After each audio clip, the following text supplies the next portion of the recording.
প্রবাসীর জীবন কষ্টের না, সত্যিটা শুনবা, আমাদের প্রবাসীদের জীবন এতটা কষ্টের।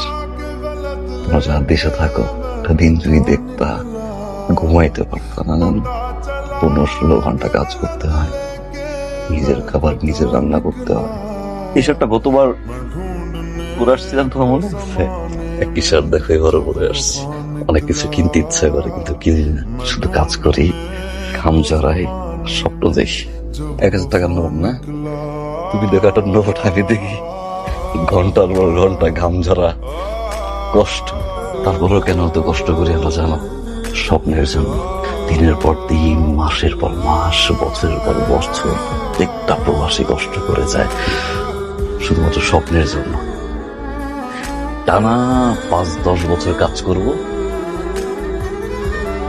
এই কষ্টের টাকা নিয়ে দেশে আসব, মা বাবা বউ সন্তান নিয়ে বাকি জীবনটা সুখে কাটায়। এই একটা স্বপ্নের জন্য না লাখ লাখ কোটি কোটি প্রবাসী না বিভিন্ন জায়গায় পড়ে আছে জানো। প্রত্যেকটা প্রবাসীর ধরে ধরে তুমি না পা থেকে মাথা পর্যন্ত শরীরটা টেস্ট করাও, দেখবা কেউ না কেউ অসুস্থ। ওরা কাউরে বলে না, ওরা কাউরে বুঝায় না, কেন জানো? পরিবার টেনশন করবে, পরিবার চিন্তা করবে। এই জন্য আমি অসুস্থ, তোমার জানাই নেই কেন জানো? তোমার জন্য চিন্তা কর।